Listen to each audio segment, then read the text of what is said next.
All right, everybody, welcome to My Town Hustle. Today's episode, we're going to talk with a special guest. Special guest. Charles Marohn, the author of the book Confessions of a Recovering Engineer. And this episode is ironically titled Confessions with a Recovering Engineer. Previous episodes, we've talked about the book Strong Towns. So we are just super delighted and very honored that Mr. Marohn is on the podcast today. And we got a little overview and bio that Brett's going to hit you up with. Yes, indeed. So folks, I know if you've listened to My Town Hustle, you know we're big fans of Strong Towns, and so we're really excited to have Chuck with us today. I want to give a quick bio just in case you aren't familiar with Mr. Marohn and his work. So Mr. Marohn is the founder and president of Strong Towns, a nonprofit organization dedicated to building stronger and more financially stable cities. A professional engineer and land use planner by trade, our friend holds a bachelor's degree in civil engineering and a master's in urban and regional planning from the University of Minnesota. Charles is the author of the 2019 book and My Town Hustle favorite, Strong Towns, A Bottom-Up Revolution to Rebuild American Prosperity. This book provides real-world approaches to incremental development that can benefit communities of all sizes.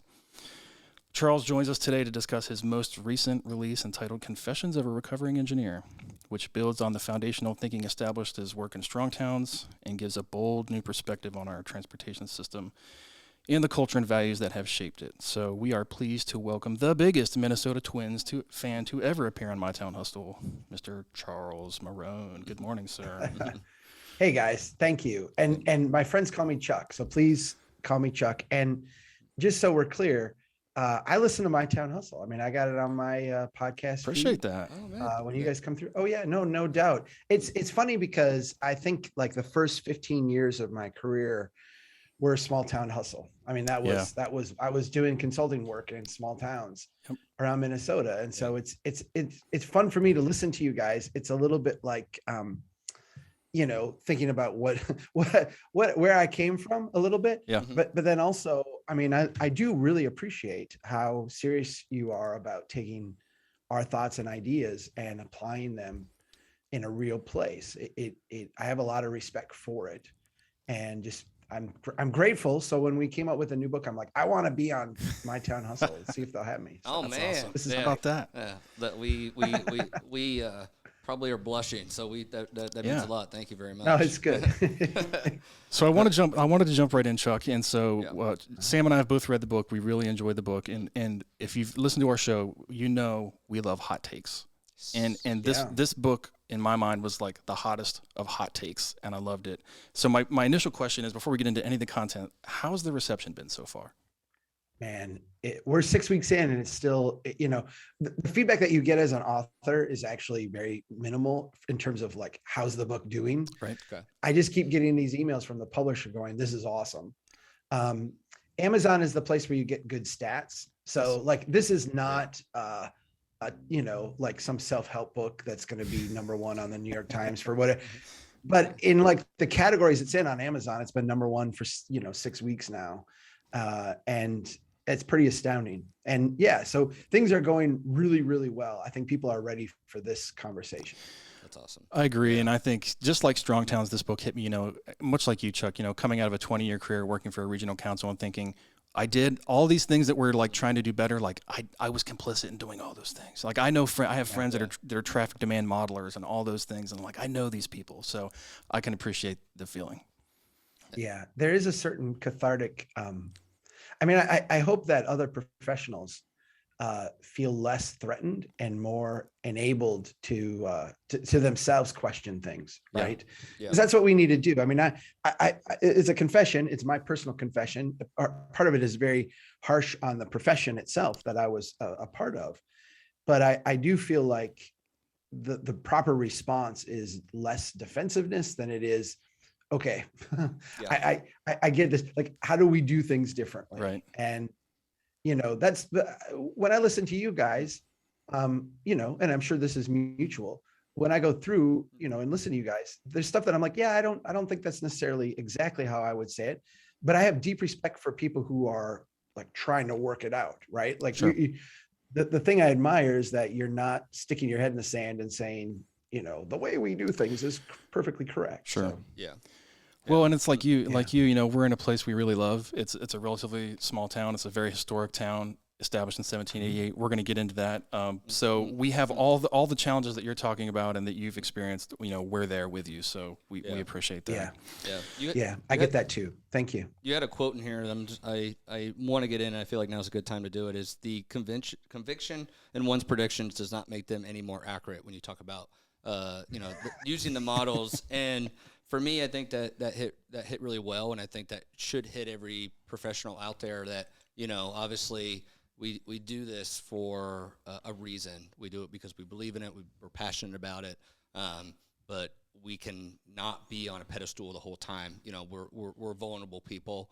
And to say that I'm always right is an injustice to myself, the public, and everybody else. So I just wanted to get that out there because I love that quote. So thank you.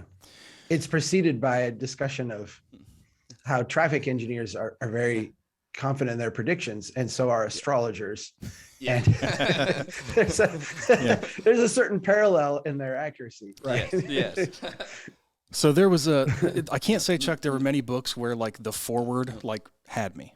Like the foreword really had me. And so and for those of you that might not have read the book, the foreword of the book is an imaginary conversation, if I believe correctly, between an engineer and speaking to a citizen about an upcoming road project. And they're both very interested in this project. They both have the best of interests in mind for their home and for the young, what I'm assuming is a young person, for their profession and for their job. And again, coming out of my career, I read that and I was like, man, this was me. I have been in this position so many times, and I understand both sides of it. And I think there's a lot more to this. I think this even, not to be too hyperbolic, but I think this even goes to like some of our like distrust in government and things like that. So this forward really had me wrapped up. I didn't know if you wanted to comment more on that, but I thought it was a really meaningful way to introduce the book and the concepts. Absolutely. So I don't know if you all have seen the video I did, which was the conversation with an engineer. I did this back in like 2011. Yeah. And it was funny because I'd had this week where I had these conversations with earnest engineers, people that I knew and respected, but they were bizarre conversations, like we're going to rip out all these trees on this small road and widen this out. And we're going to do, who cares about the budget? And it was craziness. And I got to the end of that week and I was aware of this. It was called Extra Normal. It's a company that's gone now, but you could go in and you could have this dialogue between these two digital bears is what I chose. Yes. And I sat down and I'm like, I wrote out this dialogue in an hour, it took me no time at all because it was all so fresh in my mind, because going back and forth and just the thing about it. And I realized in retrospect that there's a certain genius to it. I think like the thing ended up to have a certain insight where it's a circular conversation, right? It kind of reveals how our own preconceived, sense of what should happen reinforces itself throughout the dialogue. So I believe that the road needs to be widened so traffic flows more smoothly. So we get growth, and we do the growth. We need the growth in order to widen the road. And it's this circular thing. And the woman in the dialogue is so grounded and logical and has just very human questions. And they're disregarded in this gobbledygook of engineers, of insider engineer speak that we all are taught and mimic. My mom read that and she called me up and she said, I was reading the introduction and this is not my Chucky. I did not like this. And then I got to the end and I realized what you were doing. So that's part of the hook, I think, is hoping that some of the professionals that read this see themselves in that dialogue, right? Yeah. Do you think that the based off kind of this forward, that it's the responsibility of the profession to kind of obviously lead that conversation, especially when the local government is asking them to really just be thrown, here, take this leap and be in front of the wolves, and we'll sit back and just kind of let you explain it. And maybe they're not suited to do that. I think that's really real. Unfortunately, in a lot of small rural areas of just, here's the professional, listen to them. Right. There were many, many times in my career where I was asked to just stand up and take all the bullets, right? Yeah. And you get paid for that. And I remember thinking, well, this is really dumb, but this is what I'm getting paid to do. This is my job. And it was a very unsatisfactory part of my job. And I recognized that I didn't really want to be in that position. But you know, at the time, and I'll say this, and I think this is an extension of this first chapter. At the time, I, you know, had to feed my family, and I had to earn a living, and I had a mortgage, and I have kids, and so it's like, well, this is what I'm being asked to do right now. And I think that the challenge you have, sometimes you have to do your job, and your job is to walk into a place that is really messed up and dysfunctional and stand up and take bullets. And that's not great. Yeah. But I think the challenge is to not lose your direction and lose your soul. Right. Yeah. So, you know, I would like to think that in my professional career, it's easier for me now because I don't have to be in that position. But I would like to think that in my professional career, if I was taking bullets from the front, I was also turning around and saying, here's how we got to fix this process. Here's how we have to talk about this different. Here's how you actually need to think about this different, because people are mad, and they're mad for legitimate reasons. It might not be what you're hearing in front of you. That might be crazy. Yeah. But underneath the hood, you know, deeper down, there's something really dysfunctional here that we need to fix. Absolutely. Well, said. That's the tough part. Yes. I had a funny story to share with you, Chuck. Goodness gracious. So funny story. So on the public meeting side, so we had a roundabout that was planned for a community here. And I've been to countless other public meetings about a myriad of topics. Nobody ever came, like never once, hardly ever. Yeah. But this I know where this is going. But this roundabout thing, it was like nothing I've ever seen. People had shirts. Man, this feels European. People had signs. People were mad, and it was incredible. So I know when I read that, I knew exactly what you were talking about, because I've had 100% been there in another life. So it's very true. Well, I think the thing about, you know, being a practicing professional in this one of these situations is that you can go to a meeting and have a project that is 7 figures and just like bizarre expenditure of money. Yeah. Mm-hmm. And the city council will be like, well, yeah, of course. And they'll just approve it. I remember once I was in a meeting and the engineer before me wanted like $300,000 for some stupid study of running sewer to some place where it wasn't needed. And it was insane. And they were doing boring work, and they were doing all this stuff. And they never should have built the sewer system. But they were going to study it, 300,000. And they're like, yeah, okay, you know, approved, whatever. Yeah. And then it was me next. And I needed like $5,000 to do this park, you know, exposition thing. And I was going to do public meetings and all this. And I was going to lose my shirt on it, but I was trying to, you know, I was trying to help out because I had this anyway. Yep. They could you do it for 3,000? Could you do it? And they were, and I'm like, you just blew 60 times my budget on some stupid thing that is never going to provide, you know, if anything, it's going to bankrupt you. Like, it's not going to provide any value for you. And I'm actually trying to do something that will make your city better. And you're, you know, nickel and diming me. That is what it's like to be a practicing engineer often in a city, that the things that trigger people often are the things that they can grasp.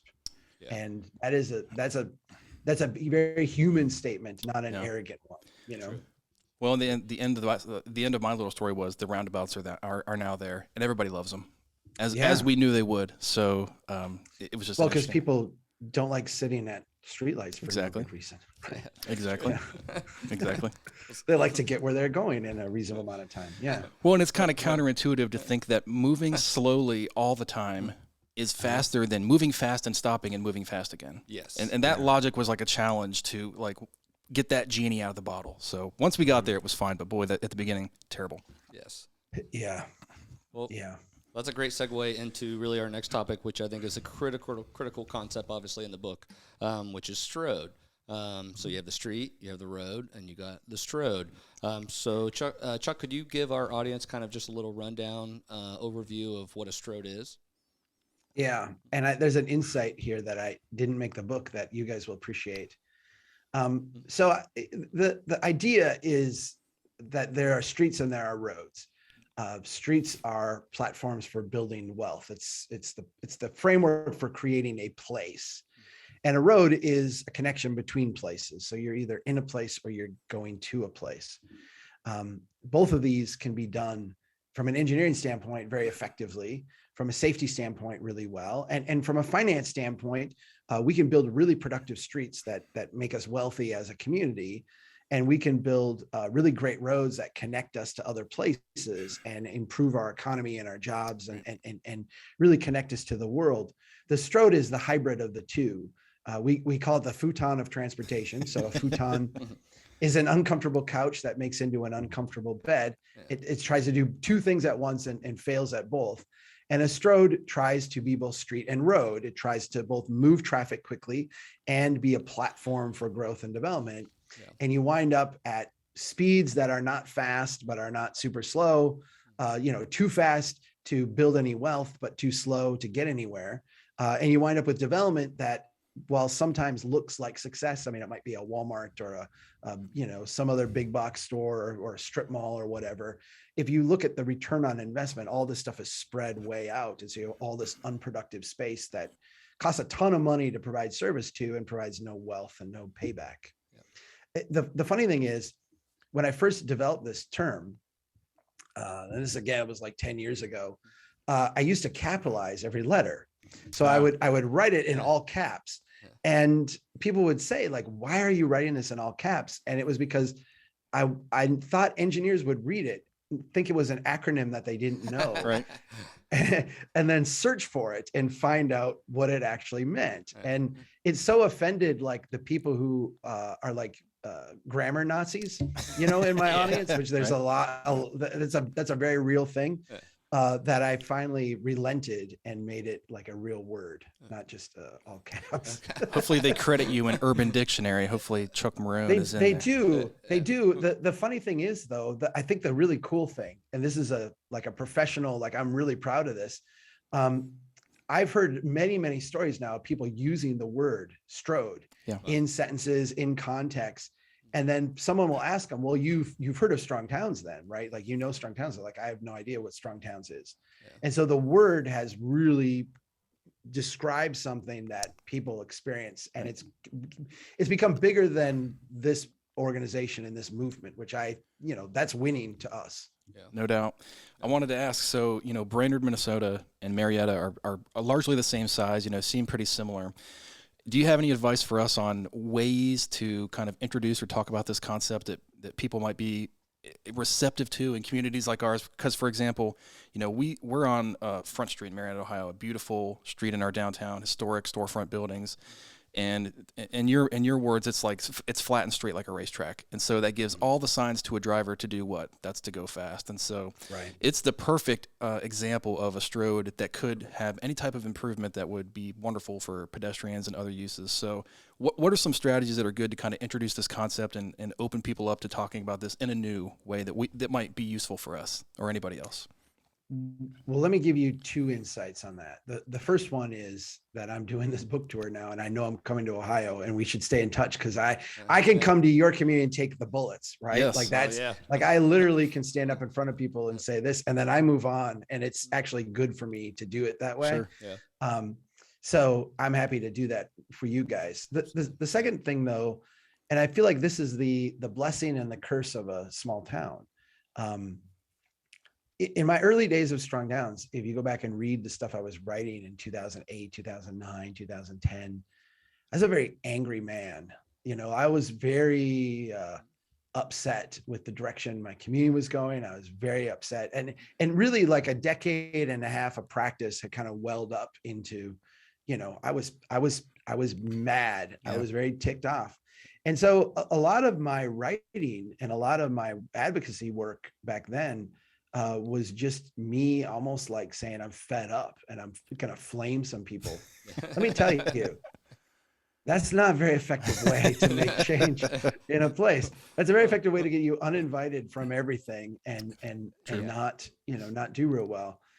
I feel like, and I'm an imperfect person to answer this question, but I'll give it the best I can. I am reasonably confident now that the way these things happen is through relationships. It's through individual conversations. And I've found that I am most effective here in my hometown, where I don't go in with a mindset of like, here's what I want to accomplish, or here's the message I want people to leave with. But I go in with listening as like my first, my first, second, third, and fourth thing that I do. Yes. Yeah. And then within the context of that, I try to add value. And so, our Stroads are horrible. Our parking situation is bizarre. The way we there's a litany of things that I can get really worked up about here if you just push me a little bit. But I've found that, I sit through these meetings and eventually they get to all of them. Right. Mm-hmm. And if they get to all of them, and I'm not like, Winston Churchill said, a fanatic is someone who can't change their mind and won't change the subject.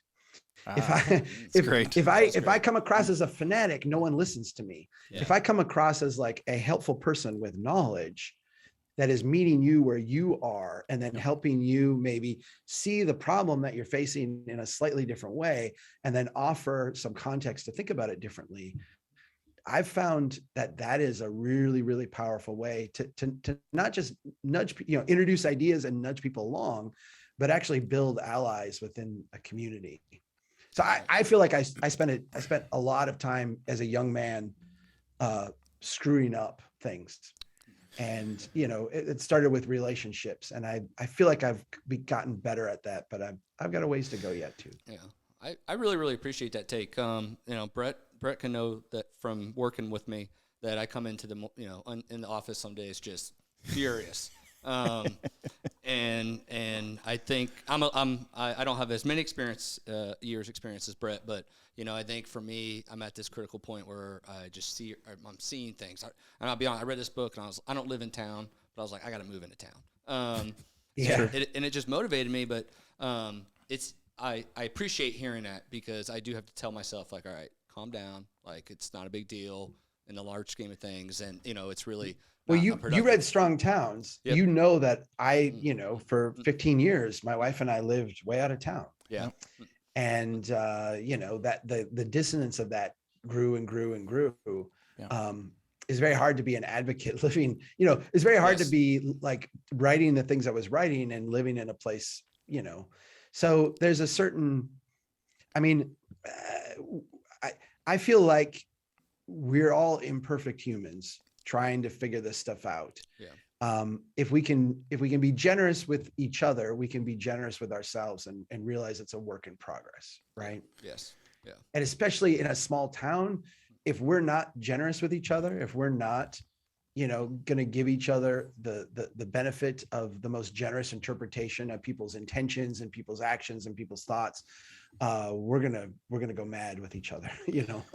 We have to do that. Yeah, it's true. We always talk about scorched earth, and we're not scorched earth folks, and we've seen how that turns out for others, and we don't want to do that. So that's a great point. Yeah. Let's see here. I think the Strode part of the conversation, again, very critical in the book throughout. Brett, do you have any takes on the Strode? For those listeners, obviously, and anybody in small towns, I think most of our streets here are Strodes. Agreed. Agreed. And I think it's not that it's happened through malicious intent, right? Yes. It's happened quite naturally. Our culture, and Sam and Jared listened to me rant about this, like, our culture loves cars, and I love cars.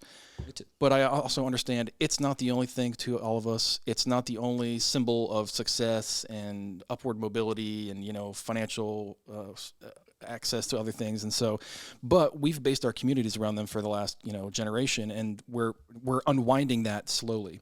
And the Strode concept hit me because it started out as, like you said, Chuck, a street or a road, and then we wanted to have everything there, or as much as we could. And so naturally, more ingresses, more egresses, more stops, this, that. How can we jam bikes in here? Where are the people going to walk? Put them over there. So it's just a point like Sam was making. Now when I drive everywhere, I'm like, man, here's another one. So it really kind of changes the way you look at it. And so I think it's important, and I hope more people can really grab onto that. Well, especially in small town Ohio, very similar to small town Minnesota, these are not places that are overflowing with success right now. Right. You know, we have a lot of struggles, and I think, you know, part of my recognition was that we have done so much here to create a certain style of growth and development, and that pattern, that style, was not resulting in prosperity. In fact, Right. we were leading the state in unemployment. We were leading the state in people living below the poverty line. We were spending millions of dollars. Our population is the same as it was at the end of World War II, and we had like 10 times the area. Yeah. Right. So all these people, you know, our daily traffic was going up, and all, you know, all the measurements of success from an engineering standpoint, but it was the same number of people. We're just driving more. We're just have more pipe. We just have more stuff. Yeah. And you're like, well, this is actually bankrupting us. I mean, it's not doing what it's supposed to. So part of the Strode was asking the question about, well, how do we make a small town work? And I think if we go back and look in time, what we recognize is that there's a certain hibernation kind of thing that happens. That's the word that comes to my brain is like, you know, you look at a bear, and a bear will, like, you know, beef up when things are good. Like, they eat the berries, they eat the fish, they eat whatever they can, and they get the food that they need, because they know that there's going to be a long stretch of nothing coming up. Right. Yeah. And they got to survive that and make it through that. And if you look at the way small towns in particular get to that larger stage, I mean, the way that a small town like Brainerd becomes a big city like Minneapolis, there's all these stages you go through that really look like the cycle of hibernation. You know, we beef up when we can, and then we have this long period of time where we're kind of stagnant, and then the next growth phase hits and we build up. But the thing is that building up has to be stable and strong and enduring, Right. so you can survive these long periods of time. Well, the post-war development pattern has just been all about the sunshine. I mean, it's been all about, you know, it's always harvest time, right? We've had 70 years of it's always like, there's always corn in the field, you know, just go pick it. And I think in small towns, the fear we should have is that if we have a decade of not that, we're very, very fragile, very fragile. True. Yeah, and I think, Chuck, and to close that, I think we're seeing a lot of those bills in communities like ours and yours coming due. And I think you said it in strong towns. We're now asking the question, could we ever afford it, quite honestly? You know, all the things that we did, could we ever really afford it? So Right. That's the struggle. And I think, you know, we have a lot of rebuilding to do, in a sense of localizing our economies. yes. But that idea that, like, prosperity looks like us having a car payment so we can drive to a Walmart so that our capital can get shipped out of the community as quickly as possible.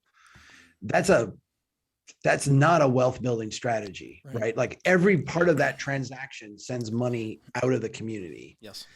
Very, very quickly. From, you know, buying the car, to putting gas in the car, to paying the insurance premium, to, you know, the asphalt on the road, to the actual transaction at Walmart.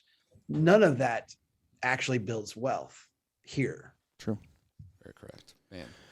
So the next topic we wanted to talk about, and this was another one that really spoke to me, and I think it was another one of those things we just kind of unconsciously take for granted, and we don't realize it until something like this book comes along and helps us realize it, is in the transportation networks, whose mistakes are we forgiving? And think about it. And I just thought this was so important because I like to ride bikes. I'm a mountain bike person, and so you can catch me on trails around town, but I also ride in town.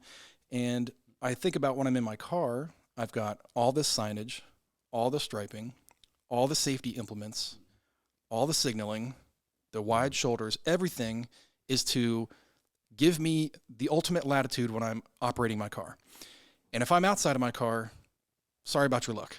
And I just thought that was another one of those moments where I never thought about it until I thought about it. And then it was so obvious, I can't unsee it, kind of like the Strode. So I think that's another, like, critically important concept, because I think we're sidetracking ourselves, and I'll like to get your reaction with, like, complete streets. Complete streets is an important step. I'm glad we're at least having the conversation around, you know, bike and ped access and greater mobility for everybody, and that's important. But it's like we need to keep going, because we've already overbuilt it for vehicles, and we can't just keep adding in everybody else as we want to. So there has to be some intent there. So I thought that was an incredibly important concept, and wanted to know if you could, share a little bit more about that. Thank you. Yeah, I mean, I'm sure we've all been in meetings where the engineer would say, we have to do this because, right, a car will hit this if not, and someone will die. Yeah. And I remember doing that. I wrote about the tree in the city of Cross Lake at the beginning of that chapter, and how, there's this gorgeous, beautiful tree. And I remember thinking, we certainly don't have to take out this one. right. And the answer was universally like, how could we not? I mean, Yeah. as soon as you don't, some drunk's going to come flying around this corner and hit this tree, and then we're all going to get sued, and it's going to be really bad. Yeah. We go to enormous lengths to forgive within our designs the mistakes that drivers make, because drivers are humans, right? Yeah. And humans make mistakes. And so we, as a very compassionate society, as a profession that is tuned to, human flourishing, hopefully as our North Star, we said, well, we can reduce auto fatalities and make roads safer for people if we can forgive common mistakes that we see. Right. So let's widen out lanes, let's widen out shoulders, let's create a lot of extra room so that, if people do normal things, they don't wind up in these horrible collisions. Yes. That is a genius insight. And it's amazing because you can go around the world. I've had a great opportunity to travel a lot overseas, and actually drive in places where you even drive on the other side of the road, like very, all over. And the amazing thing is that our approach, the American approach to highway design, has been copied around the world, and it's genius. It saves tons of lives. Right. The problem is that we became very myopic when we brought that within complex urban spaces. When we bring that into a city, we still have as our North Star protecting the driver. Mm-hmm. And we have lost all coherence when it comes to forgiving the mistakes that other people might make. Yeah. And to me, the kind of prime way to think about this, the kind of peak of dissonance, cognitive dissonance to me, is the shear pins on the traffic signal with the beg button. So you have a place where humans are going to stand because you actually put a button there for them to go and press in order to cross the street. And in that location, you also have created a device, a pedestal that a traffic signal sits upon, and this button sits upon, that has shear pins in it, because vehicles hit this with such force and such regularity that people were dying and being killed traumatically by hitting these things. And so if you hit a traffic signal, it will actually give way and absorb some of your kinetic energy, dissipate that energy so the driver doesn't feel trauma. Somehow we do this in all good conscience, knowing that we have also planned for humans outside of a vehicle to be in that space, subject to that trauma. And that doesn't create tension within us as a profession. That to me is, you something's broken in your brain if you can build a system like that. Yeah. And I don't think that it makes engineers immoral. I think what it does is it suggests that the practice of engineering is so out of touch with the society it's serving, that it is become like internally corrupt. Yeah, and I loved you gave an example, and I think it was maybe in the Great Streets chapter, where it's like, imagine, and I think this was happening in Europe, but it was like, imagine an intersection where there's little to no impediments for any access, but the cars are basically the second-class citizen. The humans are the first, the humans are there with intent, and the cars are kind of meandering and making their way and waving, hey, thank you, and all that. And give a thumbs up. Yeah, how incredible does that sound? But also, how far is that from where we are now? I mean, it's just, that sounds so foreign, literally and figuratively, from where we are now. Yeah, yeah.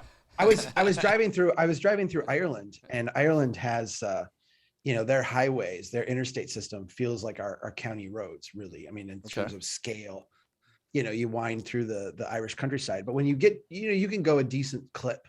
When you get to a city, they will have these massive traffic calming, what we would call them. I don't know what they call them, but you would go through this transition where you would go from highway speeds to street speeds in 400 feet. Sometimes it would be like a narrowing of the lane, and they'd bring up the curb and bring you in, and you would just feel like constrained. And so you'd slow way down. Yeah. Sometimes it would be a really sharp traffic circle, but either way, you would end up on the other side of this, driving very slowly just because of the design. And then you were in the middle of this Irish city.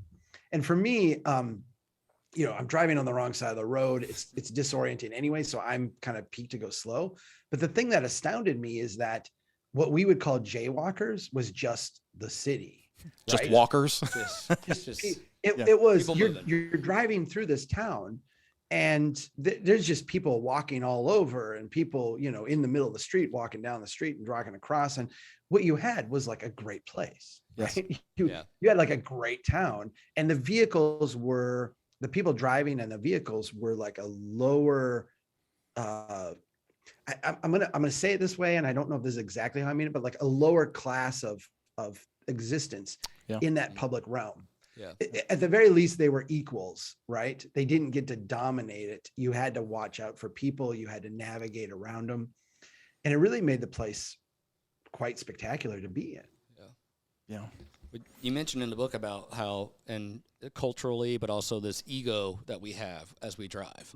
I think we experience that here in our Front Street Road of, that is getting honked at when you're trying to cross. I mean, I've tried to cross with the little guy who tells me I can cross and gotten weird looks. But do you think that can change, I guess, culturally, and especially, rural America, we, in the post-war development, really, really small communities, unencorped, 500 pop, or just, they have to rely on the car to get to Marietta. And unfortunately, our community then says, well, by those people complaining of what it's like to be in here, we have to dictate now how our roads are built.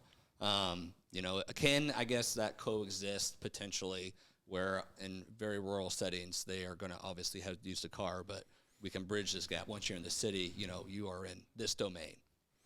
I think a lot of people in this space think that it's just like a matter of human compassion, right? Like if we just fix the humans, if we can just make them better people, if we can just do like a public education campaign. Yeah. And I find all that to be silly, right? I do, because you take those same people and have them drive through a parking lot at an elementary school, and none of them are revving their motors in aggression. True. None of them are like honking at the little kids trying to cross in front of them.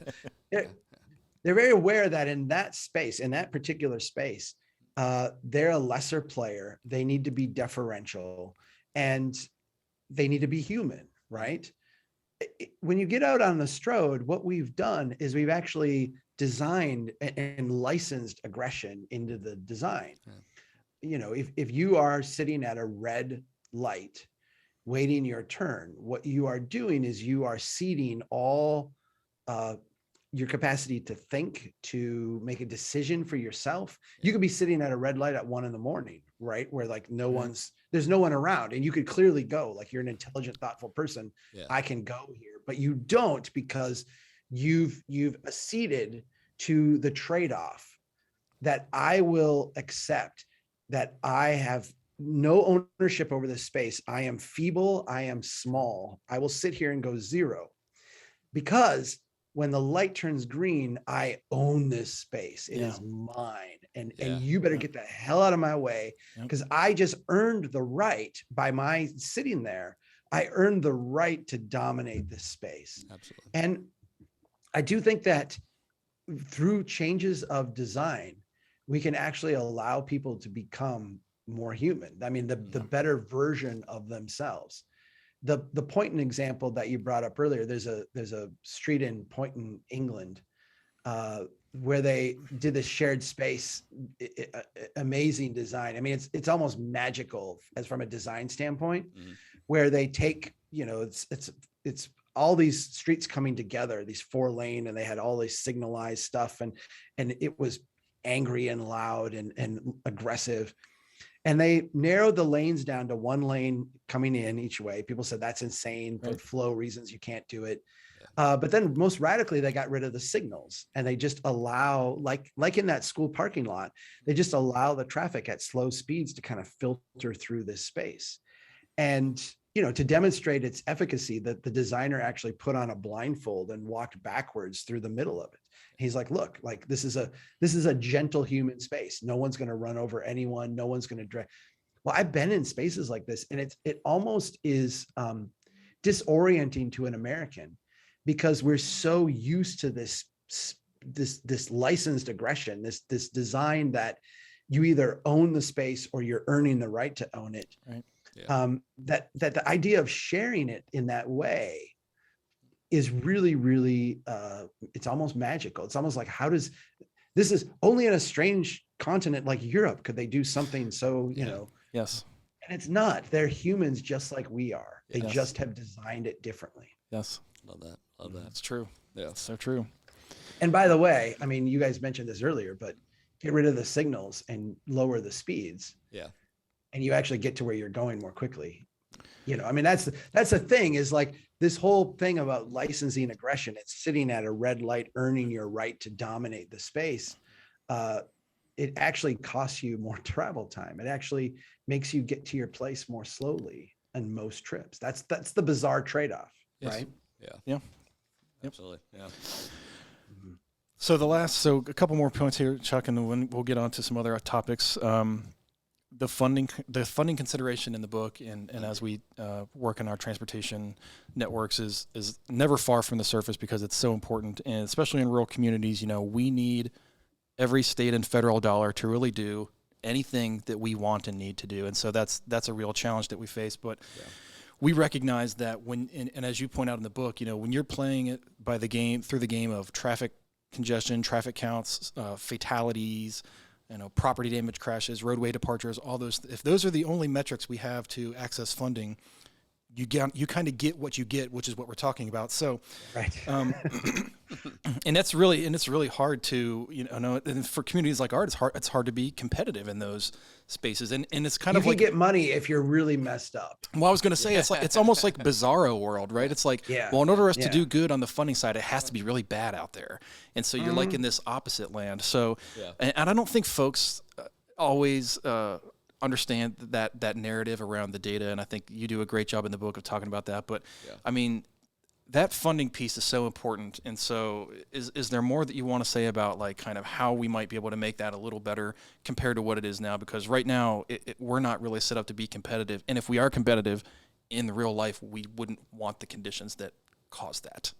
Right. Yeah. Let me, I feel like there's two really important points for a small town that are both hard to hear. Yeah. So let me say them, and then you guys don't have to Okay. carry this banner at Exciting. all, but I can say them. I think the first one is that small towns are not high wealth places. And if we go back to the 1950s and the 1960s, in those immediate decades after World War II, even then, most streets were not paved. Most streets were dirt streets. If you got to a small town, there might be enough wealth to pave Main Street, Sure. right? Because that's where all our shops were, and that's where everybody went. We all kind of shared in that. But you were going into the neighborhoods, you weren't seeing streets paved. It was dirt. And really, paving a street is an obnoxious luxury. We're so used to it. We're so like attuned to it. But it is an obnoxious luxury in terms of like, the way we spend our money, the way we accumulate wealth. It is almost like having a big front yard. You're displaying something as opposed to, having, and I realize we've grown used to it. But I think that the reality is we're going to go the other way. I mean, you guys know, whenever we sit down with any small town and we go through their budget, they'll have 20 cents, 25 cents on the dollar cash flow of what they need to maintain all their roads and streets. Right. Yeah. And so this brings me to the second thing, which is the trade-off we make with funding. So because we don't have the money to maintain what we consider our core infrastructure, paved streets, I think what's going to happen is that we're going to realize core infrastructure is the water you drink and the sewage system coming out of your place. True. It's not the paved street. The paved street's going to be the thing we it's going to be that luxury item we give up at some point. Yeah. But as we're looking at this, our desperation becomes, how do we get money to help us fix all these streets? And we do that by making a deal with the devil. We go to the state, we go to the federal government, we say we need, programs to help us pave streets and maintain streets. Yes. And those programs always come with the catch that the design has to be and I'm going to say to a highway standard. It has to. Why would the state, why would the people from all the surrounding communities of you and all over the state make an investment in your community unless it's going to serve a state purpose? And it's going to serve a state purpose by being a regional roadway, meaning 18-wheelers got to be able to come through at speed to get stuff from way over here to way over here. Yeah. And that means that your streets have to become highways. By the deal with the devil, what this does is it actually gives you the money to solve your immediate problem today at the cost of your long-term prosperity, your long-term potential, your long-term trajectory. Yeah. I feel like, there's two solutions here. I mean, one is we find other ways to solve these problems, forego the money. That is really, really, really difficult. Yeah. The other solution would be, I would love to see state and federal processes reform. And instead of giving cities money for transportation with all these strings, just give them money to transition and figure this stuff out. Yeah. But that's not what we seem like we're going to do. Yeah. And I want to throw this fact out there and just to kind of partially, I want to say this on wax because I think people don't really have a sense of what this means. So, and Chuck, maybe Minnesota does this as well. We have gas tax in Ohio, and that gas tax revenue is split up between all 88 counties in Ohio, right? Mm-hmm. And I've been fortunate enough to work with a lot of county engineers over the last 20 years, and some of them, they'll tell me straight up, the gas tax revenues are 80% of our annual budget. 80% right. gas tax revenue from our annual budget. And so think about all the chip seal and resurfacing and everything that you expect your county engineer to do happening with only gas tax fees out there. So I don't think folks have a good sense of that, but that's a tremendous amount. And so, we're even more strongly tied to the personal vehicle miles traveled, all those metrics. It makes it even harder as we're discussing. So I want to say that out loud so folks can hear that and kind of begin to understand what that really means. Yeah. Well, and you all, more so than us, because we have I think a broader funding mix in Minnesota. One of the things that was fascinating in a cruel way about the early days of the pandemic was how governments that were really dependent on sales tax, really dependent on gas tax, really dependent on these very volatile kind of taxes, when the economy does what the economy does, which is experience volatility, they get immediately whacked. Yes. I mean, immediately whacked. And it becomes really, really, you'll have contracts out that are, payable within the next 12 to 18 to 24 months. Yep. And you will have your revenue stream the next quarter drop by 90%. And I mean, this is a radical, it's a very volatile way to run a government. Yep. Absolutely. Yep. Agreed. Well, I want to thank Chuck for his time for our main interview. Chuck, we really love the book. We appreciate your insights. Thanks for making your time to come on our little podcast, Sam. Yes, any final items for you? I don't want to take it all away from you. No, you're fine. You're fine. For me, I think you just recently hit on a good point in terms of this kind of accepting the state and federal money for them to fix our problems. I mean, I think our show and I think I think movements out there like Strong Towns are really just to give the voice back to people. Yeah. I think we here, especially locally, will definitely say outsiders are not invited, right? Or we don't want, and especially people out there who are really, really against accepting state or federal funds, for everything that comes with that. I think now is really the point locally to just kind of really apply that everywhere, but also work with your state and federal representatives in terms of this change because, everybody can agree we're the best at solving our problems and give us that voice back in that. So I think that was well said, so I wanted to reiterate that. Thank you. Yeah, it's a tough. That's a tough one. It is. Because you don't want to be the right? You're anti-growth, anti-investment, anti-city. Yeah, it's tough. Yeah. But the compassion and part that you spoke earlier in the interview is really important to that dialogue of, let's find better solutions than just point the finger and yell and do all that. Yeah. So And I think we need more voices to have courage, and look forward with optimism. I think we operate in a deficit of optimism. Just everything is so bad, everything is so hard. I mean, it is, but in the context of the world, it's still the United States, and that's still pretty darn good comparatively. So, we really appreciate the message, and it certainly resonates with us, and it means a lot to our work. And I hope more people can pick up on it as time goes on. So it's really meant a lot to us. Yes. Everybody out there, buy the book, read it, check it out. We'll put some stuff in the show notes for sure of where you can buy it and links to your website. And Chuck, any wrap up that you would like to give the audience? Yeah, I want to say again, thanks for doing this podcast. I mean, I know you guys are struggling with these things, and struggling not in a bad way. You're struggling in the good way of saying, all right, we're not going to be blind to these issues. We actually want to deal with them. We love the places that we're in, and I respect that. And I just really admire what you're doing, and I'm really pleased that you're out there doing it. So please keep going, and let's keep in touch. I am going to keep listening, and if I can help, let me know. Chuck, maybe we can we can meet up at Great American Ballpark one day and catch some old That would hardball. be- That'd be awesome. That would be awesome. Yeah. Sign me up. All right. All right. Well, thank you, everybody. Thank you, Chuck, and we'll see y'all next time. See you.